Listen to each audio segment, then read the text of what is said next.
Hello everyone. तो अगर आप भी इतने समय से इंतज़ार कर रहे थे कोई एक नई वैकेंसी का जिसमें आप आसानी से अप्लाई कर सको, तो हम आपको बता देते हैं कि आज का ये वैकेंसी आप सभी के लिए बहुत ज़्यादा इम्पॉर्टेंट है और ये एक रिमाइंडर वीडियो भी होने वाला है क्योंकि ये वैकेंसी 7 दिनों में क्लोज होने वाला है। ऑलरेडी 1 मंथ से ये वैकेंसी ओपन था। हम लोग बात कर रहे हैं food safety officer new vacancy के बारे में, जो कि पिछले 1 महीना से कंटिन्यू ओपन था, लेकिन अब 7 दिन बाद ये वैकेंसी क्लोज होने वाला है। अब इसका क्या क्राइटेरिया है, इसमें कैसे अप्लाई करना है, क्या है इसका प्रोसेस, सारी चीज़ों के बारे में हम लोग आज के इस वीडियो में बात करेंगे। तो फिलहाल शुरू करते हैं बिना टाइम वेस्ट किए।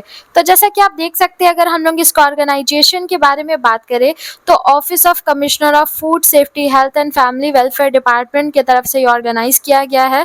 पोस्ट नेम के बारे में बात करें तो फूड सेफ्टी ऑफिसर का पोस्ट है जिसमें आप सभी का वैकेंसी रिलीज किया गया है। हम आपको बता देते हैं कि जितने भी 12 पास है वो सभी इसमें अप्लाई कर सकते हैं, जितने भी 10 पास है वो भी इसमें अप्लाई कर सकते हैं। फिर चाहे आपका कितना भी परसेंटेज आया हो, आप फिर भी इसमें आसानी से अप्लाई कर सकते हो, कोई भी दिक्कत नहीं होगा आपको। ठीक है। अगर हम लोग बात करें आपके इम्पोर्टेंट डेट्स के बारे में, ऑलरेडी ये वैकेंसी 9 जून को रिलीज हो चुका था। 9 जून से लेके 8 जुलाई तक का समय है आप लोगों के पास। 8 जुलाई तक अगर आप इस फॉर्म में अप्लाई करते हैं तो अच्छी बात है, वरना 8 जुलाई का रात का 11 बजे के बाद ये फॉर्म क्लोज हो जाएगा। आप इसमें ऑनलाइन अप्लाई करेंगे, ऑफलाइन अप्लाई नहीं कर सकते हैं। नंबर ऑफ पोस्ट के बारे में बात करें तो 199 पोस्ट है जिसमें आप सभी का वैकेंसी रिलीज किया गया है। ठीक है। अब इसके एजुकेशन क्वालिफिकेशन के बारे में बात करें तो मिनिमम क्वालिफिकेशन है इसका 10 पास और मैक्सिमम क्वालिफिकेशन है ग्रेजुएशन पास। चाहे किसी भी स्ट्रीम से आप पास आउट हुए हो वो भी मैटर नहीं करता है। बिल्कुल आपका कितना भी परसेंटेज आया हो तो भी मैटर नहीं करता है, आप आसानी से इसमें अप्लाई कर सकते हैं। अब हम लोग बात करेंगे आपके एज लिमिट के बारे में। एज लिमिट के तौर से अगर आप 21 ईयर्स से ज़्यादा के हो तो फिर आप इसमें आसानी से अप्लाई कर सकते हो। मतलब इसका मिनिमम एज लिमिट है 21 और मैक्सिमम एज पर कास्ट यहाँ पे डिपेंड करता है। अगर आप जनरल हो तो आपका मैक्सिमम एज होगा 42, अगर आप ओबीसी हो तो आपका मैक्सिमम एज होगा 45 और अगर आप एससी एसटी ये दोनों में से किसी भी कास्ट से बिलोंग करते हो तो आपका मैक्सिमम एज होगा 47। ठीक है। आप चाहे तो इसका स्क्रीनशॉट भी ले सकते हैं और फिर भी अगर अभी तक कोई डाउट है तो फिर आप हमें कमेंट कर सकते हैं, हम आपका रिप्लाई ज़रूर से देंगे। ऑल ओवर इंडिया में जितने भी कैंडिडेट्स हैं वो सभी इसमें अप्लाई कर सकते हैं। मेल फीमेल दोनों ही अप्लाई करेंगे। बिल्कुल कोई पर्टिकुलर जेंडर के लिए नहीं है, ये दोनों के लिए है। अगर हम लोग आपके सैलरी के बारे में बात करें तो आपका स्टार्टिंग सैलरी 20,000 अबव ही होगा।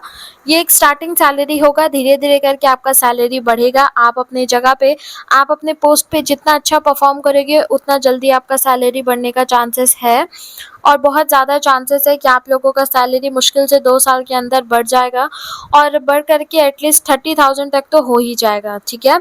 सैलरी बढ़ने का दिक्कत नहीं है, बस बात यहाँ पे ये है कि एक बार अगर आपको आपका पोस्ट मिल जाता है तो उसके बाद फिर आपको आपके काम से कोई निकाल नहीं सकता है। आप उस काम में तब तक रहेंगे जब तक आपका एक एज नहीं हो जाता। ठीक है। अगर हम लोग बात करें आपके एप्लीकेशन चार्जेस के बारे में कि जब आप फॉर्म भरेंगे तो आपका चार्जेस कितना लगेगा, तो जनरल ओबीसी ईडब्ल्यूएस कैंडिडेट्स के लिए 500 रुपीज़ चार्जेस लगेगा। एससी एसटी पीडब्ल्यूबीडी और फीमेल कैंडिडेट्स के लिए कोई भी चार्जेस नहीं लगेगा। फीमेल कैंडिडेट्स अगर आप हैं और जनरल ओबीसी ईडब्ल्यूएस से भी बिलोंग करते हैं तो भी आपका कोई भी चार्जेस नहीं लगने वाला है। ठीक है। बिल्कुल आप किसी भी तरीके से अपना पेमेंट कर सकते हैं। Net banking, credit card, debit card, e challan, किसी भी तरीके से आप पेमेंट कर सकते हैं, लेकिन पेमेंट करने के बाद एक पेमेंट का हार्ड कॉपी निकालना मत भूलिएगा। ऐसे कहीं लगता नहीं है, ज़रूरत नहीं पड़ता है, लेकिन फिर भी एज अ सिक्योरिटी के लिए ये सब चीज़ करके रखना ज़रूरी होता है। बाद में जब आपका एग्ज़ाम हो जाएगा तो उसके बाद फिर भले आप उसको यूज़ मत कीजिएगा, लेकिन कम से कम अपना पेमेंट का एक हार्ड कॉपी निकाल करके ज़रूर रखिएगा। अगर हम लोग बात करें आपके सिलेक्शन प्रोसेस के बारे में तो सिलेक्शन प्रोसेस के तौर पे सबसे पहले आप लोगों का एक रिटन टेस्ट होगा। रिटन टेस्ट होने के बाद एक स्किल टेस्ट होगा। स्किल टेस्ट होने के बाद एक डॉक्यूमेंट वेरिफिकेशन होगा एंड देन मेडिकल टेस्ट हो जाने के बाद आपका सिलेक्शन कंफर्म हो जाएगा। रिटन टेस्ट में आप लोगों का एमसीक्यूज आएगा, एमसीक्यूज के अलावा कुछ भी नहीं। एमसीक्यूज के तौर पे आप लोगों का करीब-करीब 100 क्वेश्चंस आएगा, 100 क्वेश्चंस 100 मार्क्स का होगा, ठीक है। करीब 60 मिनट का आप लोगों को समय दिया जाएगा, 60 मिनट के अंदर आपको पूरा 100 क्वेश्चंस को सॉल्व करना है। अगर आप उसमें पास होते हैं उसके बाद फिर आपका एक स्किल टेस्ट होगा। स्किल टेस्ट के तौर पे आपका एक नॉर्मली टाइपिंग टेस्ट होगा, टाइपिंग टेस्ट के अलावा और कुछ भी नहीं होता है। एंड देन डॉक्यूमेंट वेरिफिकेशन होगा। डॉक्यूमेंट वेरिफिकेशन में कोशिश कीजिएगा कि आप कोई भी गलती ना करो, बिल्कुल रियल डॉक्यूमेंट्स लेकर के जाना, कोई भी फेक डॉक्यूमेंट्स लेकर के जाने का ज़रूरत नहीं है, ठीक है। डॉक्यूमेंट वेरिफिकेशन में कौन कौन सा डॉक्यूमेंट्स लगेगा इस बारे में भी हम लोग अभी आगे जानेंगे, तो वीडियो को स्किप मत कीजिएगा। मेडिकल टेस्ट होगा। मेडिकल टेस्ट हो जाने के बाद जो मेरिट लिस्ट निकलेगा, अगर आपका उसमें नाम होगा देन उसके लिए आप उसके लिए सेलेक्ट हो गए हो, ठीक है।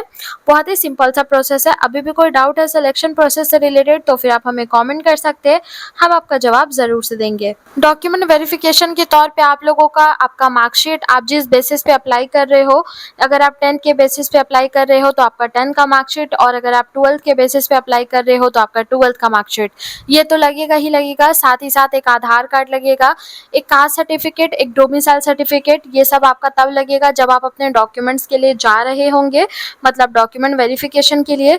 अब इस फॉर्म में कैसे अप्लाई करना है और क्या है इसका ऑफिशियल लिंक, ये दोनों चीज़ हम आपको कमेंट बॉक्स में प्रोवाइड कर चुके हैं और डिस्क्रिप्शन बॉक्स में भी प्रोवाइड कर चुके हैं।